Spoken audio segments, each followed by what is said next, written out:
I'm going to tell you one of the most scariest jinn stories that I've ever heard in my life. And this was submitted by one of the subscribers on this channel. So if you do have your own stories that you'd like to share, make sure you get in touch. And this story was about a possession and a haunting that happened over a period of about 10 years.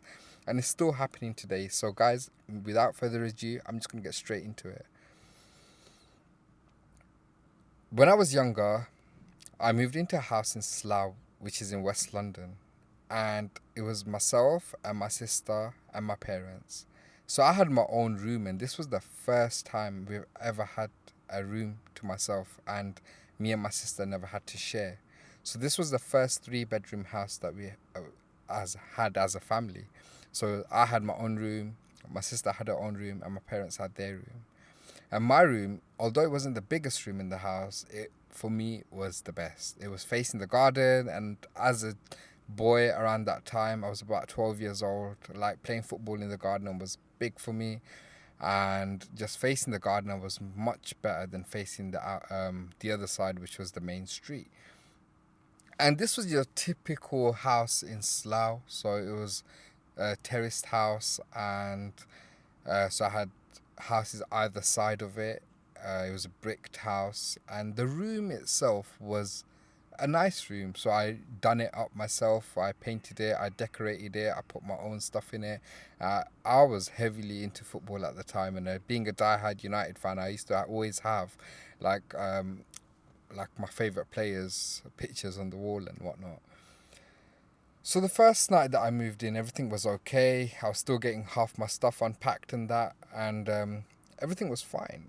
But I remember having this weird dream.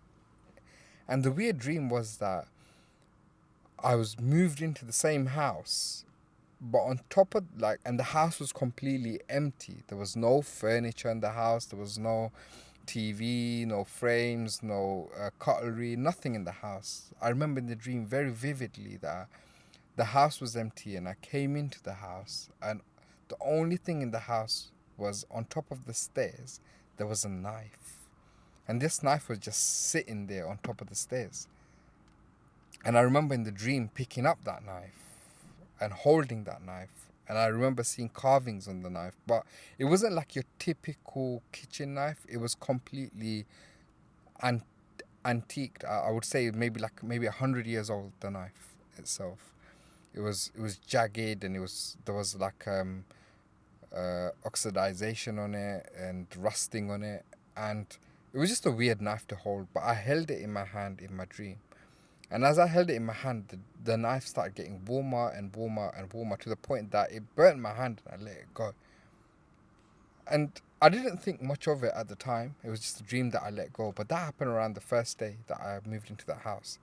So over the course of like 2-3 months, nothing weird happened in the house. Although me and my sister used to always just feel this negativity. And this negativity, like, it wasn't something that you can subjectively or objectively prove. It was just more subjective to us. We used to just get this weird feeling. And it wasn't always. It used to come and go. So we used to think nothing of it. One night I was sleeping in my room. And I kind of woke up in the middle of the night, and it was pitch black in my room. Like, I never slept with the night light on or anything like that. I didn't have none of that. I've never ever had a reason to be scared of anything supernatural. And growing up in a Muslim family, we knew about jinns and that kind of stuff, but it's a thought that never really crossed my mind.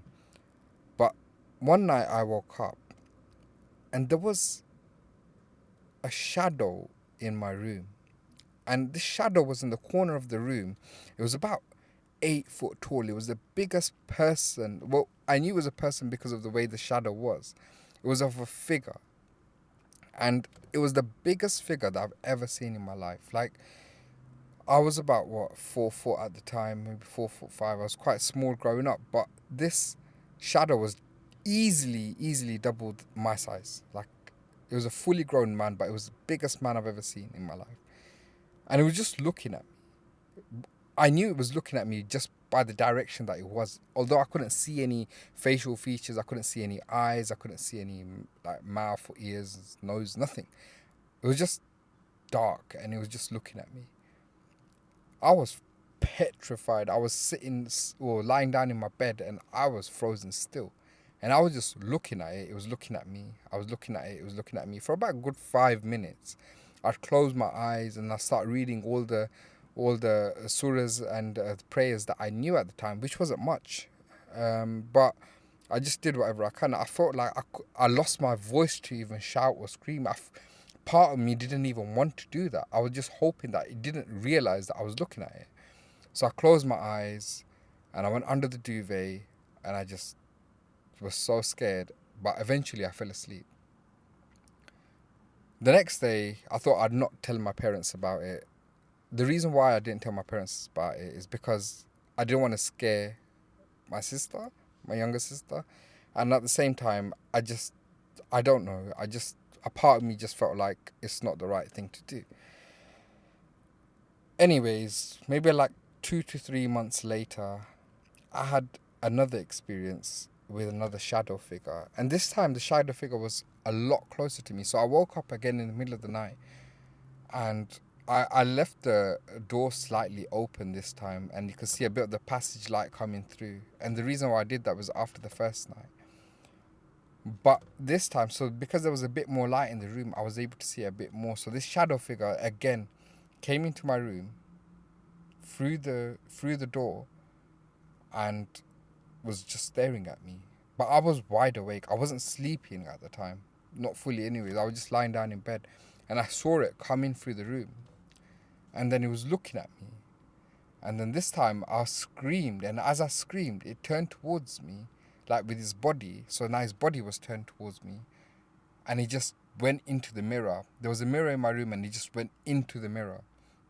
And at this time, because I screamed as well, my parents came in and I explained to them what happened.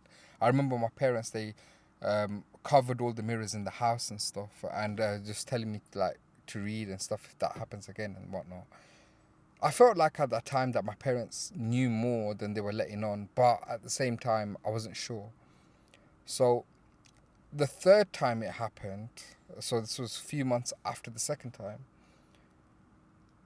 this time I was sleeping and I woke up because I felt like my bed was shaking or there was someone like my bed was moving. So I woke up and then I saw a figure, and this time this figure was sitting on the end of my bed. It was sitting on the end of my bed and it was looking at me. But I knew it was sitting at the end of the bed because the bed actually went down, so there was some sort of weight to this figure. I screamed. I screamed so much and so loudly that my parents came in and then they stopped me. I was crying. I was shaken. And they stopped me from crying, they stopped me from shaking, and I slept with them that night. And we had a family gathering in which like my parents, my uncles and that, they trying to figure out what it was. And my dad told me that he's had experiences in the house as well. So it wasn't that something like to do with my mental health or something that I'm imagining, that there's actually something in that house. Because my parents, it was important for them to not make me feel isolated at the time. So my dad said that when he first came into the house, the first time, after we got the keys and everything, and this is before me or my mom or my sister even like moved in or anything like that, when he first came in to just check the house out, when he opened the door, a little girl came and hugged him, and then she ran back into the house. The girl must have been about 4 or 5 years old. And she ran into the house and he followed the girl. He followed her and then she disappeared. Like he was trying to see where she was going and everything, and then she went into a room and she was gone. But he didn't tell anyone in my family about what happened just because he didn't want to scare anyone. But obviously now that other people are seeing this kind of entities and seeing weird things happening, that he thought it's the right thing to do. So we got the help of like imams and mesabs and stuff to come and bless the house and whatnot. And then the guy said that there's something happened in this house and then there's a lot of jinns attracted to this house. He goes, have any of you seen a weird dream? And I said to him about the dream that I saw when I first came into the house, about the knife and the house being empty and that kind of stuff. And then he was trying to explain to me that, like, okay, he was just asking for as much details as possible about, like, what the house looked like, Was there like lamps and lights and that kind of stuff? I was like, to be honest, I don't remember. I just remember seeing the house was blank, and I saw the knife on top of the stairs, and then I described the knife to him and that kind of stuff. So, anyways, cut a long story short, probably about 4 or 5 years ago, we were digging up the garden because we were doing an extension in the house, and the garden had, so we had to build a foundation for the extension in the house. And my mom and my dad, they found, the builders passed them a knife that they found digged deep into the garden and deep into the soil of the garden. And this was the exact same knife that I saw in my dream. Don't know how it got there. Don't know how I would have. This was about 2 meters under the ground.